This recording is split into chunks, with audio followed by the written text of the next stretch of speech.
No, what we're dealing with isn't so conspicuous. I'll just tell you, it's bullying. Oh, no. Okay, so we're not going to the organized crime thing, but oh no, bullying? Oh no, I'm gonna have a lot to say about this. All right. This is gonna be a tough game. Sometimes parents ask us for evidence to prove their child was bullied. Fairly often, they want these bullies taken to court immediately. They'll also want to hold the schools accountable, but none of that happens without solid proof. That explains the intro when the title dropped, that they were featuring lots of school interiors, students, a lot of school motifs going on in the intro. How old are these kids? Most of them are in middle school. Research shows that boys at that age experience a sudden spike in testosterone. This leads to outbursts to assert dominance, compounded by the irrationality of an immature brain. All right, that's yikes. That is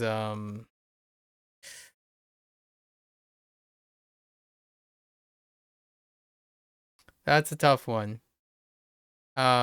That's no, but it's fine. Scientifically, That's such a no, it's not. Sorry, Sukumo, but you are incredibly misformed. That's the internet information trying to find correlation. this potent mix of impulses often manifests as bullying. Yeah, I call that puberty.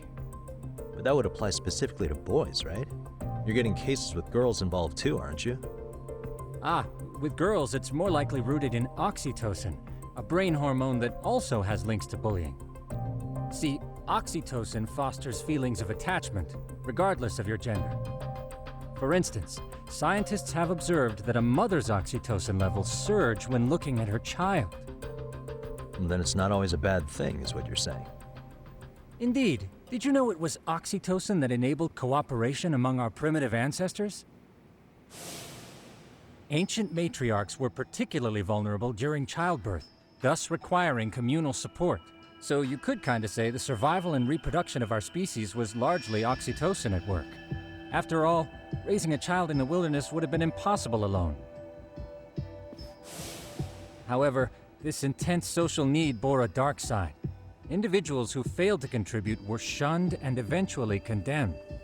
Let's say there was a villager who never put in his fair share. All he did was eat the crops. If that became the norm, nobody would work until the village was on the brink of starvation. And by then it'd be too late. Precisely. That's why these offenders were punished. Primitive as it was, punishment equated to justice, a necessary measure for society's greater good. And societies with a stricter sense of justice were the ones who endured in the long run. To put this into focus, these people are our direct ancestors. So from a science perspective, modern-day bullying is just primitive? More like it's hardwired into our nature. Hormones are fucked up, huh? I wouldn't chalk it up to just that.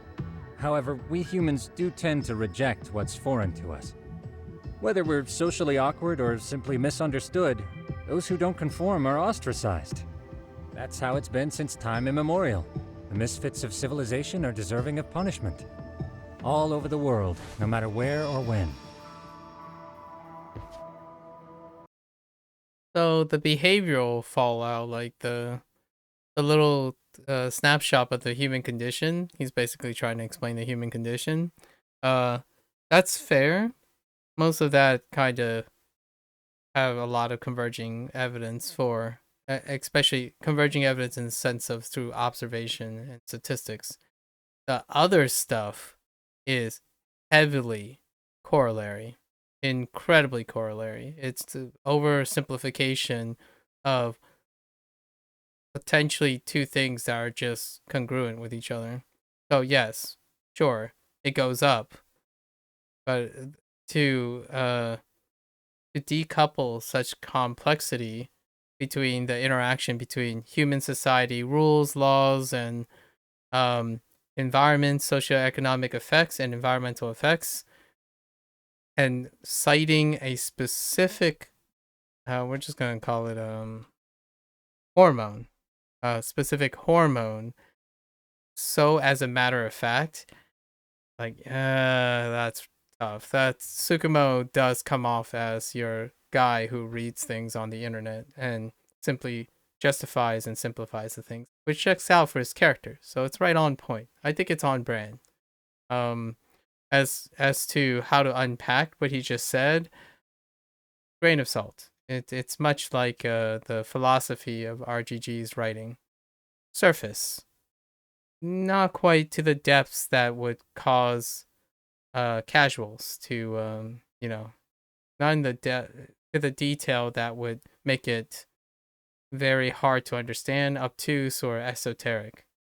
So it's a little casual friendly the way he explained it, but it's not. I would say very, very conservatively, it's nowhere near the picture, and it can lead to incredible misconceptions about youth and the motivation behind bullying. It's an incredible oversimplification that is only reinforcing the misconceptions originally. So what Kaito represents is something that was accepted and observed, and then they were using that argument of oxytocin and testosterone in adolescence as a way to strengthen the what we would call conventional knowledge or accepted traditionalism in bullying. That doesn't create growth. It only backs a story that doesn't explain solutions or many of the inconsistencies. So while it sounds like it's a neat little narrative, things, if it's so neat and as a matter of fact, one would be able to remediate or maybe mitigate or even resolve and control these certain things. It's not that simple, right? If it was that simple, humans have a profound way of solving simple tasks. So that was a little sketch as heck, especially the reductive nature in trivializing or maybe clarifying the driving motivations for bullying.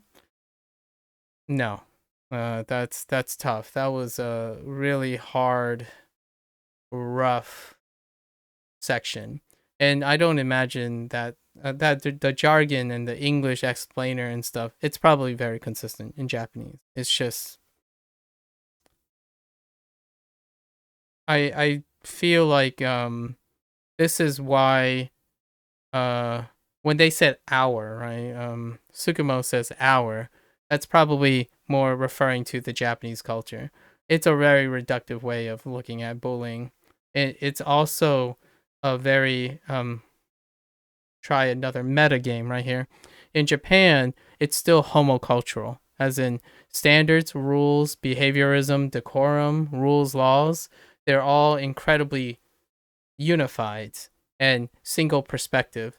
So it checks out that a character like Tsukumo, who is still attached to the internet, would still look to confirm age-old wisdom, which Kaito and maybe Yagami, I think Yagami brought up some interesting questions about females, and then he backed it up with the narrative that still backs up the conventional understanding.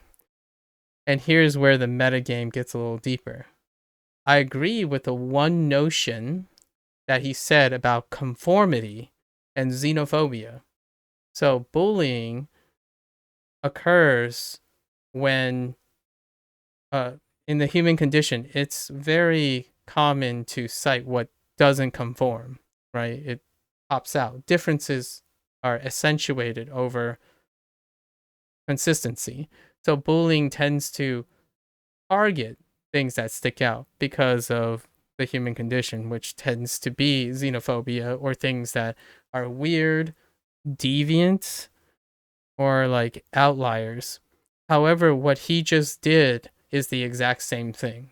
He explained bullying in the most conventional manner by reducing it to all the converging evidence that points to the age-old wisdom that adolescence and puberty has an imbalance of hormones, and those hormones are the driving force for everything that is irrational during adolescence. That in itself, while he's saying it so straightforward, represents a homoculture that is xenophobic to other ideas. Like, for example, what is the counterargument to bullying not being driven? Right? What's the null hypothesis? Is bullying far more complex than simply the imbalance of hormones or the escalation of one or two hormones? So instead of him saying something like, well, this is what we might think, this correlates fairly well and supports this narrative, instead he said it as though it was a matter of fact, which is very representative of a culture that believes uniformly a perspective. And when you do that, you always look to back up a singular perspective on how bullying works. And I can tell you now, the reason why I'm saying all this is that if that was the perspective in the United States, my life would be very different when it comes to the motivations of bullying. And bullying don't just extend, like, bullying does not encompass only adolescence and puberty. It can greatly and almost very observantly be conditioned into adulthood. So it goes well into adulthood. The way the person cope, the way the person normalizes what is acceptable and not acceptable, like social justice, their perception of morals and ethics, it gets normalized into adulthood, and they still can participate and do behave in that way. And in that case, that whole like swarming hormone thing, like the escalating thing, that's not necessarily a great explainer for a vast majority of the kid's life that deals with bullying. So bullying just doesn't end at the high school or like middle school even.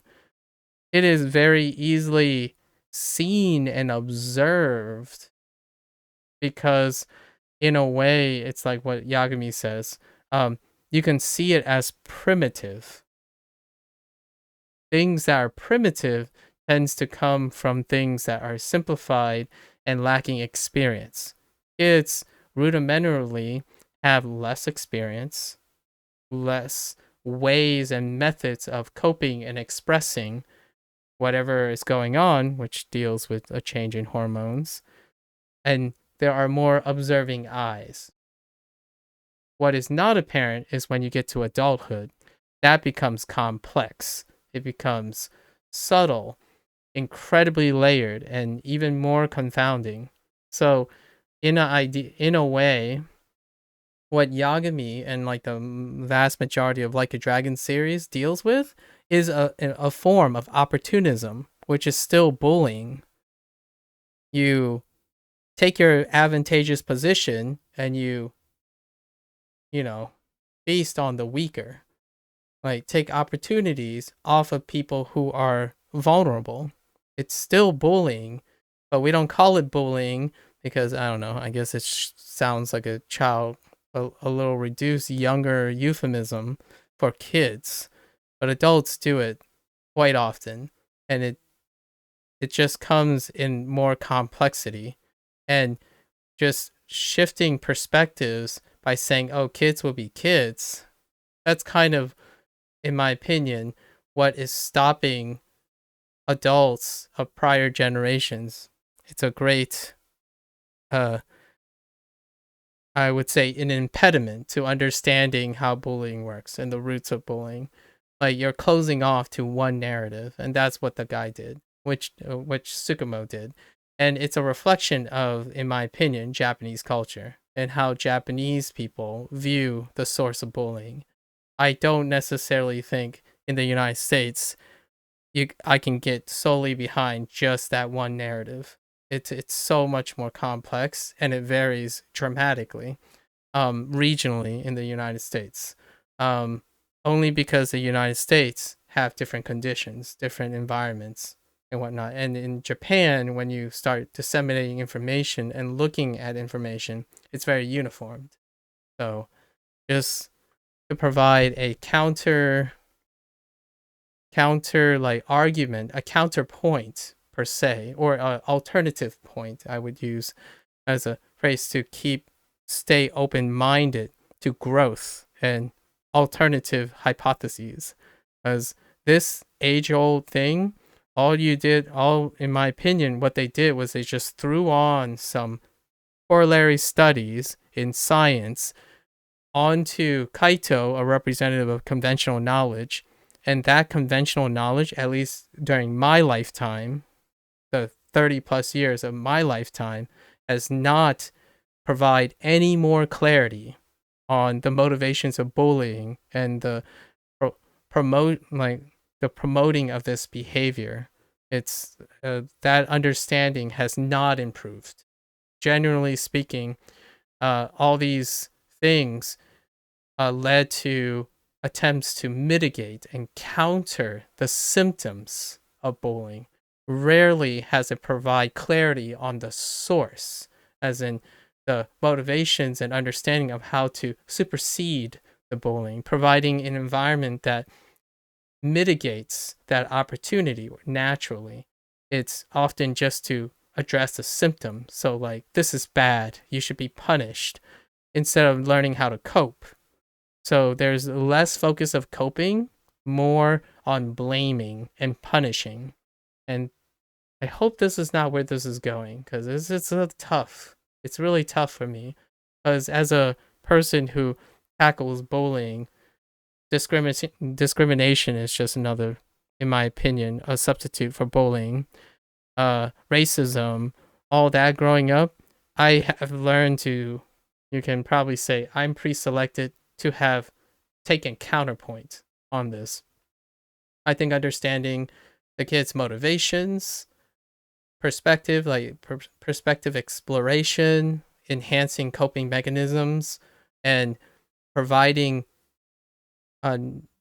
nurturing information for the kids is far more than trying to explain what happens after, or trying to explain why this is the case. Like, oh yeah, lots of testosterone. And it's like, okay, so what do you do with that information? Oh, you just tell people to stop. You just tell kids to stop behaving like men, or stop behaving like boys biologically. It's like, oh yeah, you're a biological boy, so you're going to be bound to be more inherently aggressive because of your testosterone.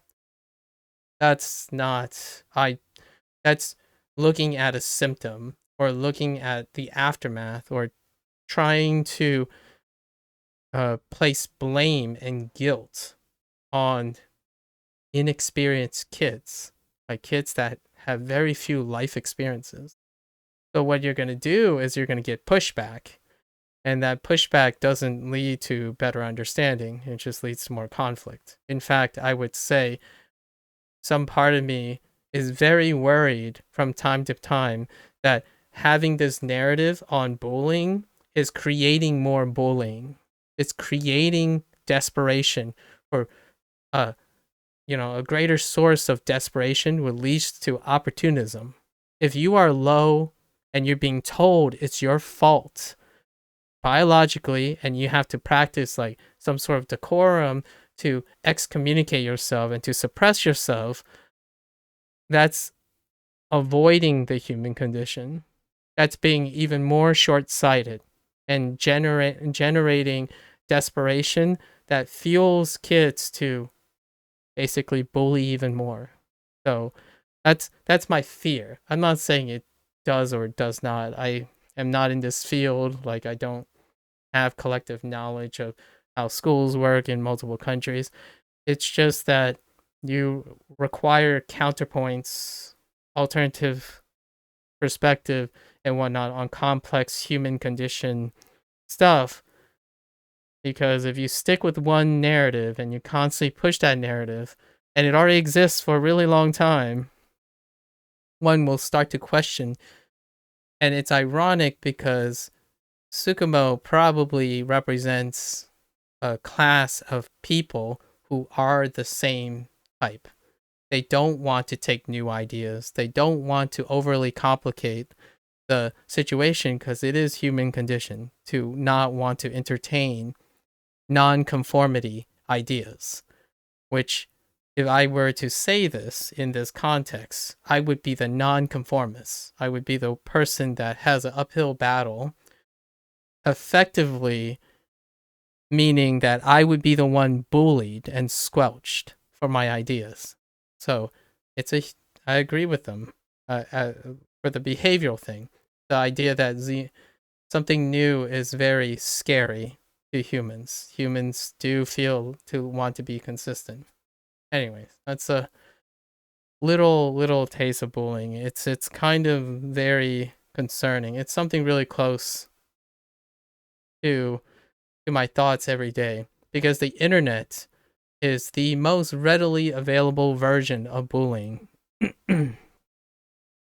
It's bullying when it's not bullying. Like, for example, someone who goes out of their way to diminish someone's credibility by demonstrating that they are more credible. That is bullying. Bullying is being at an advantageous position and deliberately and maliciously putting down someone else.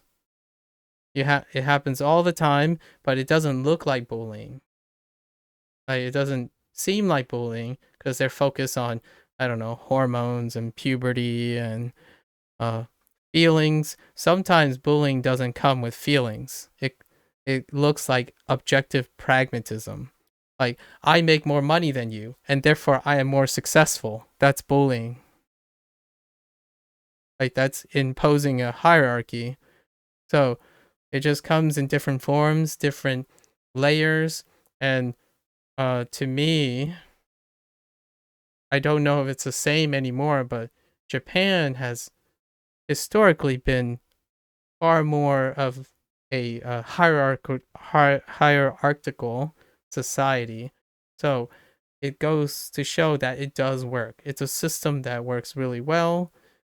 I wouldn't say it's a system where the educational system is void of bullying. In fact, I actually think it might be more severe than other systems like the United States, where your success, your merits, maybe your pedigree and your legacy inherently causes you to act in an opportunistic way, which is a form of bullying. If you are richer, you are smarter, you perform better, it entitles you to demean people who are below you. That's kind of how the merit system works, right? If you have more merit than someone else, you are worth more than someone else. And the source of bullying comes from the distance and the gap in perception of one's value. If you bully someone else, you value them less. They are less important to society. And unfortunately, the cold truth when it comes to, at least in my opinion, to make certain things like Asian culture work, the high standards and the high merits and stuff, it also is coupled with the low tolerance for underperformance, the low tolerance for nurturing and compassion. Meanwhile, I'm also a product of the Americanized cultures, which tend to favor nurturing and welfare a lot of times, even at the expense of the overall average of standards. So, where there's people on the low end, you have compassion for the low end because they can turn have second chances, redemption, improvement with the opportunities they require. It's a lot more cut and dry when it comes to tolerance for that type of thing in Asian countries, I would say. Like, I'm trying to be as um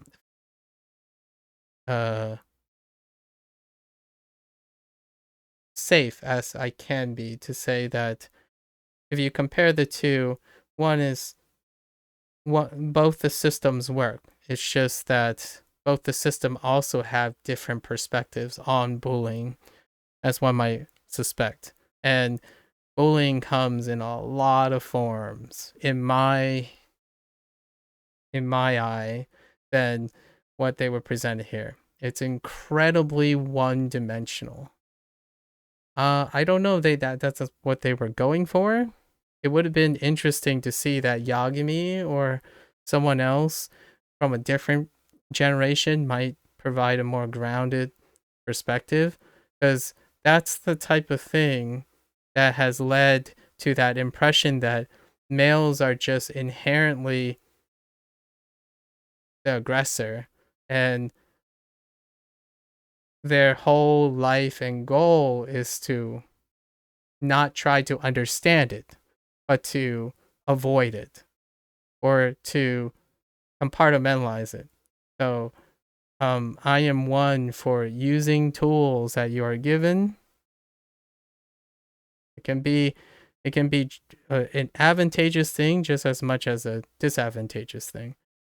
However, the way Tsukumo presented it was clearly biased in a I almost want to say in a very Asian manner. That is a narrative that has been peddled for a really long time, and I can't empathize with that narrative. In fact, the victims of bullying, what are they, right?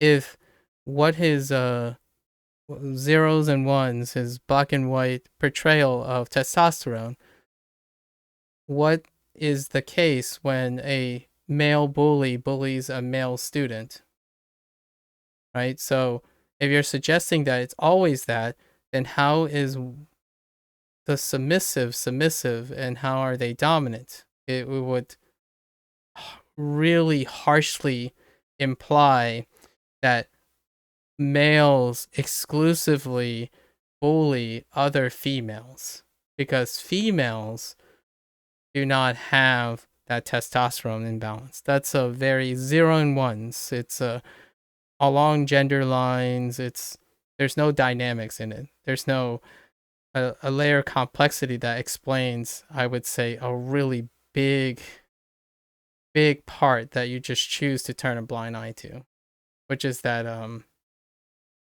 I would probably argue that in middle school, bullying occurs more in the ranks of males. So what I mean is, if a male is asserting dominance, somehow is correlated with testosterone, sure, fair enough. I mean, it probably is.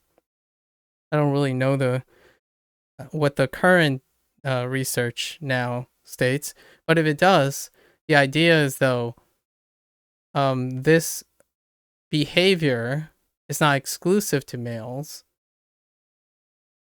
and it's not exclusive to the male being the aggressor most of the time, because there are males who are submissive to males. And when you're thinking of dominance, it's usually just one or like a few versus the majority. So what happens to the majority? It's certainly not testosterone, is it? For example, for a male to be motivated to be submissive, if they are not expressing more of aggression somehow, if you know what I mean, like if it's only one way, then it can't explain the vast majority of people. Dominant people represents the minority in a social order like middle school. For example, you have a leader. You have a leader of a bigger group, so to speak. And the vast majority are subordinates. You can make the counter argument, like a counter argument towards what I'm saying is, well, it would be a pecking order then. So the most dominant, and then the lower are his subordinates, but there are subordinates who are dominant over the lower subordinates, and that's fair. I can't really argue with that. What I can say is it still goes down. The bottom, it's like a pyramid. The bottom represents the vast majority of applicable things you should be concerned with. So if you're focused on a hypothesis, in my opinion, that supports the top down, whatever you're investing in that narrative, in my humble opinion, would apply constantly to the minority. So you're even if that were true, in my opinion, it will still be applicable to less people. Not, I don't know how that the oxytocin thing was interesting. That was new to me. I don't actually know how oxytocin was originally correlated with attachment, right? Of attachment and nurturing aspect. I just it was hard. I think it was really hard listening to that. I'm not sure if there's a place for that for me personally, but I think it's very appropriate. I don't have any gripes with why a Japanese character who is presented like a internet person who seems very well informed, who might also be the product of bullying, because it's going to be interesting if Tsukumo reveals that he's also a victim of bullying, so he can like resonate or empathize. A person like that, a character like that, would suggest that he was not the victim of bullying.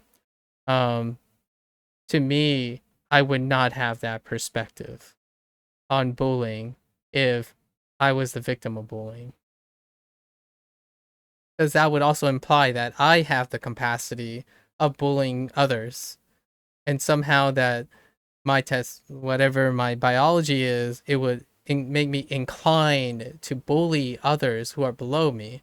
You find the next bullying target so that the worst person is the one at the bottom of the rung. But the propensity of the bullied to bully others, you see a lot of examples of that. Like, and that's fair. And it fits, in my opinion, in the narrative. I just don't think, to me, that explains everything, or like that explains sufficiently enough that it would apply and it would be a message that you would pass. For example, you can think of stories or things in video games and whatnot. You know, you have this boss, he kicks around his lieutenants, right? What do the lieutenants do? They kick around their subordinates, and then the subordinates kick around their subordinates. Like, yeah. However, we have to give the social context here of people who supports this culturalism. That's more like a traditional patriarchal society that's ranked on merits or ranked on legacy or prioritize seniority and experience over knowledge and skills. And that's very reflective in my actually most of the Like a Dragon series emphasizes that hierarchy, right? Up to this point, it's still the hierarchy. And coming from an Americanized culture, that is rarely the case. It does lead to observations like those high school kids picking on the elderly. So it comes with what I would say the whole package. So while there's no hierarchy or like pecking order and stuff, implied seniority, influence, like the, hierarchical, you get what was highlighted as a bad thing in a Japanese written game in Japan is that kids do not share mutual respect. In the times are changing in which the kids do not share mutual respect or implied hierarchy to their elders and stuff. And that is a trade-off. It is like one of the consequences of breaking down this veil of like pecking order deal that mitigates or is meant to mitigate this type of behavior. Like, kids are disciplined, they are told where their place is, they work up their place, and then they're allowed to behave in a certain way when they prove their merits and what have you. And in to me, ironically, I personally think bullying is more intense and more regular and consistent in Japan, is also one of the whole package deals of what makes Japan successful too, like, or the way Japanese people think their society works really well, which is, and I love it. I love that part, like the positive part where elderly are always venerated. Generally speaking, they have veneration because wisdom, experience. Then you have those who work under the elderly, then your youth, and that type of mentality and perspective also is a ripe structure for bullying. My motivation, like the thing that made me targeted as bullying, is because I was lesser. I was something different. Not because I was like it's so difficult to rationalize that I have an urge for doing something that is universal to males somehow, that's independent of culturalism and independent of environment. So in the United States, when it comes to being someone who is often bullied, it's not necessarily bullied because there was a hormone thing. I was easily discriminated against by anyone who finds being an Asian alien. So that part I definitely can get behind, the behavioral analyses part, but that part is kind of like what Kaito said, where it has become conventional knowledge in a way, but it's not very insightful in understanding the source. And then the science way, that little detail, that is so dangerous. It's incredibly dangerous to think that way. And if they are and especially if you're in a position of power, so say you're a detective or a lawyer or a doctor or a scientist even, and you think along those lines, it's an incredibly dangerous road without, counterpoints. I mean, obviously, Tsukumo is just a kid. Tsukumo is just a kid. He's on the internet. He's closed in. Maybe we'll find out if he has a backstory in bullying or whatnot. It's unhealthy, in my opinion. I haven't seen a game. This is the first time I played a game that tackled this subject matter, where they had a character written to try to express a scientific way that explains bullying. And unfortunately to me, this is what I look forward to when it comes to hearing. I mean, I look forward to it in a way that I don't mean it's going to make me feel good. It makes me feel pretty questionable. I'm incredibly ambivalent, and I like that the game was able to elicit ambivalence. I'm concerned when people hear that it's a thing. I don't think it's a thing. It's a very to me anyways, it's very representative of Japan though, in my opinion. I can see that, just like they can see how bullying works with testosterone and oxytocin, like how it fits into the story. I can see how a Japanese written game would follow that type of narrative for bullying. So we'll see how this goes. It's gonna be a rough ride. I already prefaced, bullying is really close to my heart, and I just coincidentally happen to be very interested in this type of thing, both on the psychological side, as a former scientist, and someone who is the victim, or I wouldn't even say the victim, just someone who is coincidentally experienced. I'm going to use the phrase experienced with bullying. Whether I do it intentionally to others or unintentionally to others, or have been the receiving end of bullying, it normalizes things. So, for example, when someone bullies another person, it normalizes bullying to that person to another person. Well, if you're a person who is the receiving end of bullying, you normalize being submissive a lot of times. Like, I would argue probably even more than the other way. So it's very antagonistic to what he's suggesting males and maybe even females in their own respective way create bullying retroactively, or I mean in retrospect. There are far less, in my opinion, there are far less bullies than there are bullied, as in there are far more subordinate characters, as in like people in this world, than there are dominant people, as in people who are dominant and are in dominant positions. The characteristics that require that alpha or the dominance is leadership, charisma, and stuff. That comes much less. If you count the number of people who are in charge of people below them, like we talk about the 1%ers, right? Or even the 0.01 percenters.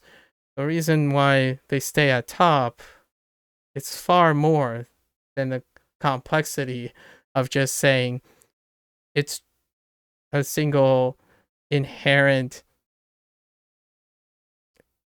I don't know, hormone or something that is void of psychology that comes afterwards, like the normalization. If a person is bullied, I would love to see the data where what is the frequency of someone who's the victim of bullying to become submissive versus dominant in males, in order to really maybe lean towards that whole testosterone story. Because for me, I'm incredibly subordinate. And that's not necessarily because I lack testosterone. It's largely because I've normalized not being in a dominant role. So the ability for psychology to circumvent these things, it's really telling a bigger story, in my opinion. A story that can be misled by how the symptom is being treated. Like cage boys, tell boys that it is a natural thing that they will aggressively be dominant. So spend most of the time addressing the symptoms of testosterone, as opposed to what kind of environment we can use to either encourage or discourage those situations from happening. Like, what happens when there is a removal of the necessity to be dominant or not dominant, or demonstrate that there isn't a disparity between resources and the kids and potential. If you start saying, oh, this, like, you have a hierarchical society, right? Oh yeah, this kid, physical fit, well educated, this kid's gonna be successful. And then you have another ranking system, right? This is a ranking system. It's like, well, that kid, 30, no hope, no way. What does that do? Well, that kid is the outlier then, somehow. But in a positive sense, the positive outliers are desirable somehow. Like, number 1 is desirable. Number 100 is not desirable. So what do? You enhance the disparity. So number 1, whether they are intentful or courageous or however honorable, what their actions will take opportunities. They would be pre-exposed to being in an opportunistic, entitled, privileged position that will ultimately unintentionally be bullying the ones that are somehow prescribed to be underprivileged. Like bullying comes in so many forms. It's usually the haves and have-nots. I, it, like I'm rich, you're not. Rich, poor. I'm smart, you're stupid. All those like enhanced disparities happens so much more in Asian countries, in my opinion. No hard facts, it's just anecdotal. But in Asian countries, there's an order. Desire, not desire. Just, not just. That disparity creates the opportunity for bullying. When equity per se, and equity has its trade-offs. It creates mediocrity. So just to be fair, so however, what it does gain is equity suggests that there's a potential in a bigger picture of someone's worth. So the disparity is nebulous. Like, okay, well, this kid doesn't do well in grades, but they're fast, like they're physically fit, and then there's one that's smart but not really physically fit. Promoting that they are equal in potential, like overall as a person, diminishes the disparity between the stats between the two. It produces less, in my opinion, I would argue. It normalizes equal opportunity for those kids. And because of that equal opportunity, mutual respect, potential, and worth is normalized. When that's normalized, there's no ranking hierarchy system that will predispose kids for being opportunist and hence leading to bullying, in my opinion. So you might be saying, well, some bullies have less and they bully the ones that have more. Like, well, it's still the same. It's the disparity. So like lots of these stories hit really hard. Like the bullies are often, say in the United States, there's this like stereotype or maybe this archetypical where the bullies are abused. And then because they are abused, they normalize bullying and they pick a target to abuse in return. It's still a disparity. There's a target that isn't being abused, and and the person that's abusing is being abused. So it's still a disparity. It's still having something and not having something, whether it's better or worse. So in informing and constantly promoting disparity among kids, well, the thing about kids is they don't have perspective on things that are worth yet. And then you imply that there is. So you have this whole system that values a kid based on desirable things and undesirable things, and you focus on constantly quantifying what makes them different and what makes other kids different. Like just explaining the constant differentiation, that does not create equity in when you're young.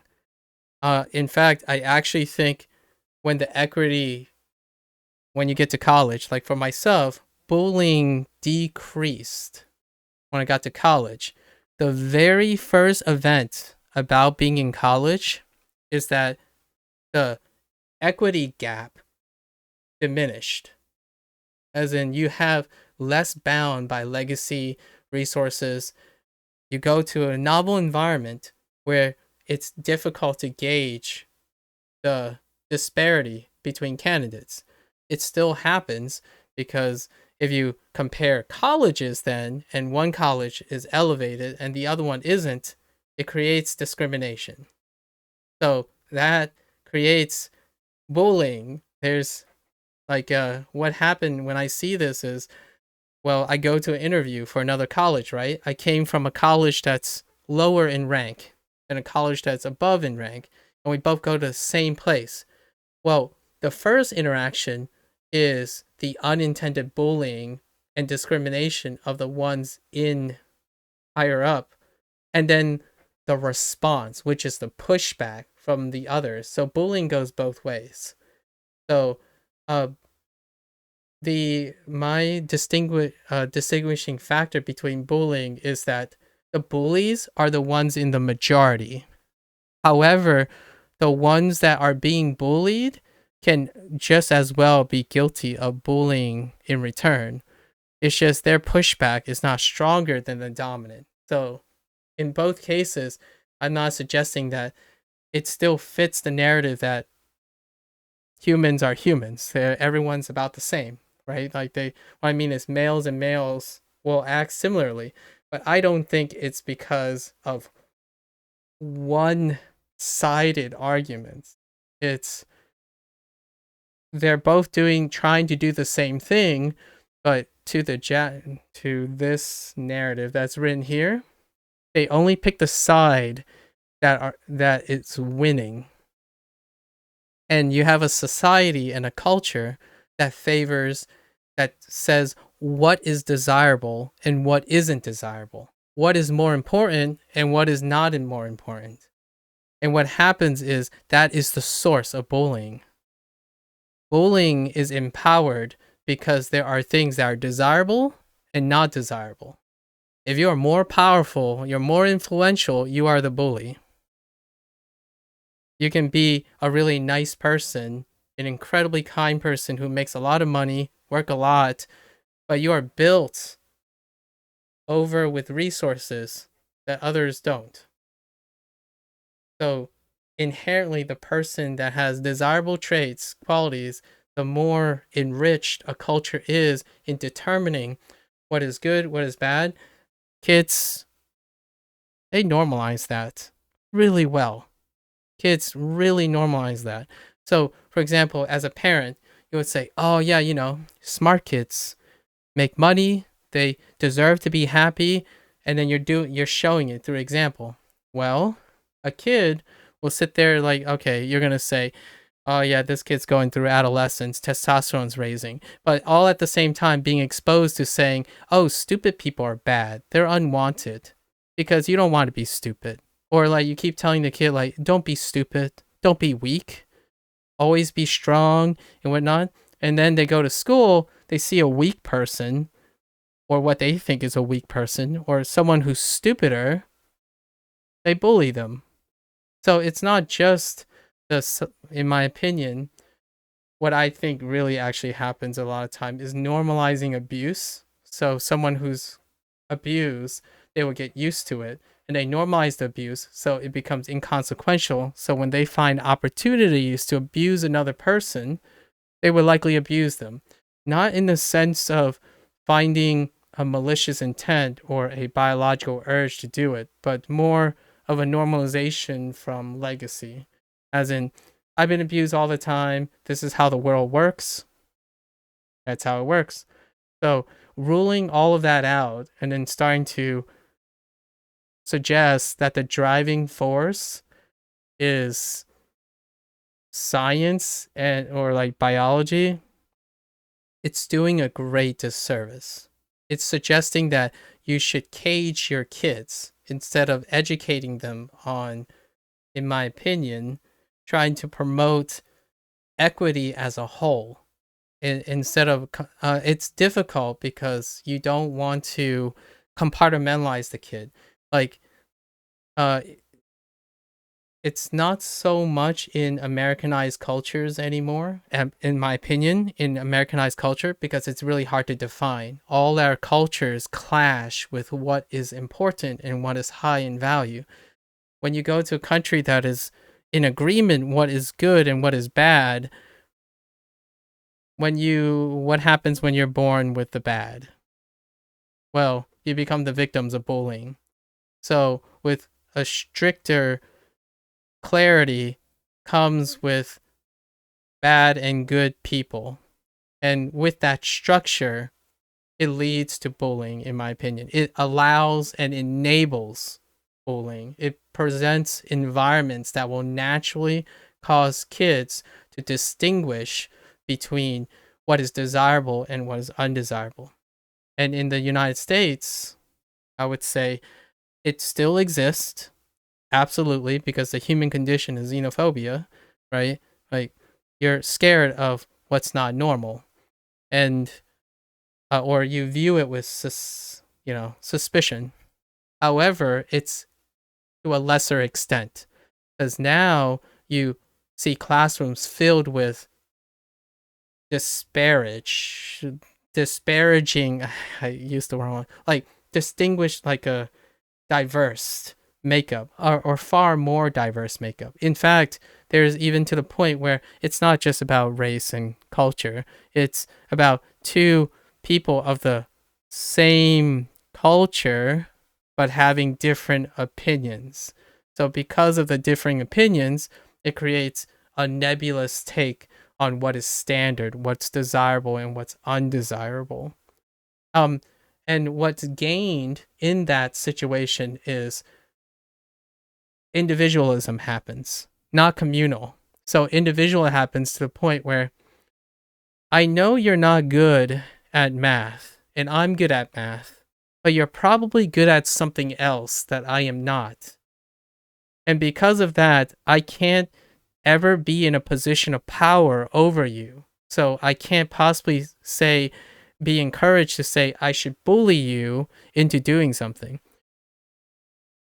Parents bully their children. That's a very possible thing. It's what is another form of bullying? Gaslighting people. So when you force your child to do something that's for the benefit of them and they just can't simply do it, that's still in a way considered bullying. You're in a position of power and you know what's right, you have privilege, right? So in a way, what I'm trying to say is there's always a compassion and motivation. It can be a win-win in terms of the emotional impact of bullying, like the perception of bullying. However, I want to make a counter argument to myself so that it balances out, because I like to look at a bigger picture. This idea of equity or promoting equity or promoting diversity in a sense of like what is a good person, what is a successful person, when you put that in, it muddles the vision. So what is a successful student, what is a successful kid? It's hard now, right? And what it does is it creates messy standards. It creates mediocrity. So it creates averaging effect, and there's no clarity, and that can harm kids too. So I'm not suggesting that what I'm saying will solve everything about childhood. While you may diminish bullying by promoting equity in kids, it also causes kids to be confused, possibly, or don't have a standard to aim for. They become less disciplined, which is that stereotype you see often when you see, which is the scene right before this. You saw those high school kids like basically bullying the older person, the business owner. And that's a scene that I would argue is more common in the United States than it is in a more hierarchical society like Japan. It's the trade-off. It's the compromise between the systems. When you have murky equity where it's hard to figure out, am I doing better than you? Well, not really. You're just doing you and I'm doing me. So in a sense, standards and decorum and discipline and rules become very hard. It becomes so difficult to figure out what rule works for most people. And what I just described is what other countries think about when they see the United States a lot of times. Like, wow, you guys are arguing about this trivial thing, like which way should we drive on the road or something. Yes, it's the whole package. An individualized country tends to have a less clear standardization because individuals lead to diversity, and diversity leads to non-standardization. It creates heterogeneity in opinions and whatnot. So when the United States is often depicted, they're conflicted. Lots of arguments, lots of debates. However, it does not create a non-winnable stance, which is when you're in to me, when I see depictions, I guess I'll just say it's me as an American looking out and in to Japan and say even China and stuff. If I grew up in those countries, I would be that bully kid that never make it out of adulthood. Like there will be very few people in that society, in my opinion, that would give me the attention necessary to even survive it. Because if I'm not in a privileged state, if I'm not someone who's advantageous, I am the target of being submissive and subordinate. So I would be the one that'd be like, oh yeah, you don't stick out. You're no good. You can't succeed if you aren't at the top. So in a system, while I'm not saying the United States have a system where everyone wins, right? That's very idealistic. I would say overall, more people win, but because more people win, the average gets lower, right? Because you have a bigger range of people. So, so what I'm saying is, yes, one of the symptoms or the fallout is that the American educational system, if you average it out, it has an incredible, first, it has an incredible range. Great highs, great lows. I would say if you average the United States in terms of high school, like all the way those, it would average out lower because overall, consistently, more students make it, like make the cut per se. In the Asian cultures, I don't know enough, just what I can read and be available online, just like Tsukumo is reading about oxytocin and testosterone. I would argue that Asian countries, consistently, their average is higher, but at the expense of producing, eliminating, or removing the sampling of weaker individuals. And it's incredibly low tolerance. So you have no pick-me-ups. If you're down, you're down. Winners continue to be winners, as Josh would imply. And it's true. In this system, winners continue to be winners. Losers seldomly ever become winners. And my family, like the whole immigration and stuff and whatnot, in school, it wasn't because I was a genius or I have a family filled with professors or people who taught really well or nothing. I was given the opportunity to turn being from a loser to being a winner. Like my position today and what I'm talking now is often in a response of being a victim. And what did that make me? I think that made me pretty strong in the end. I would say I'm fairly strong in a society that believes things like this in terms of bullying. I don't think so. I don't think it turns out way less opportunities. So that's really cool. What I mean in the sense is it's not cool that unfortunately bullying exists and there's dominance and non-dominance. It's the human condition. I absolutely agree with their impression. It's a thing, each country has their own versions or regional ways of viewing and dealing with bullying.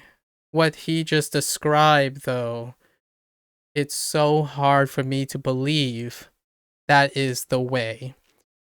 So here is why I think these games can teach or expose people in a way that can be very eye-opening.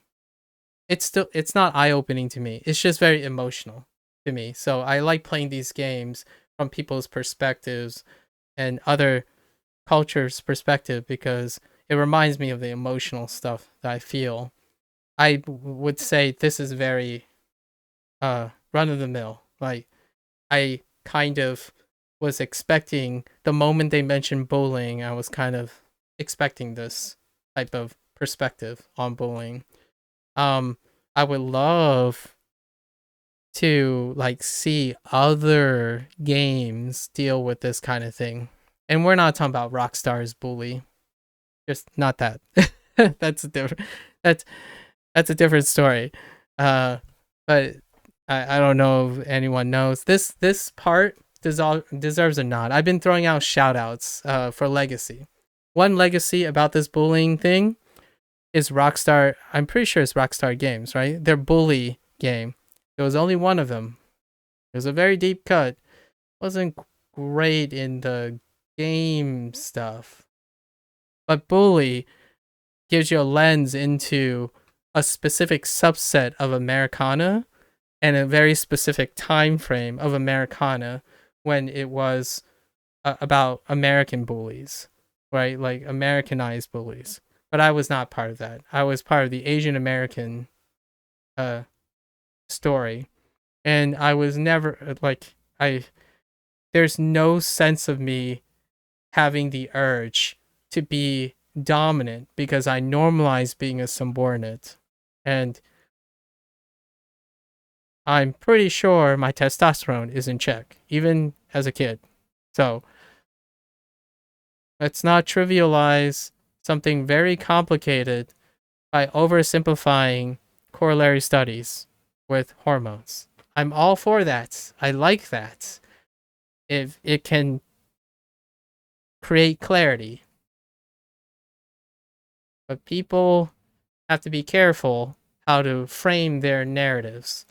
It will lead to change, I would say. I think the one thing I could say is this type of information, this type of exposure will lead to some sort of change in either Japan or United States, etc., other countries. It doesn't guarantee that it's going to be good or bad to a country that knows what is good and what is bad.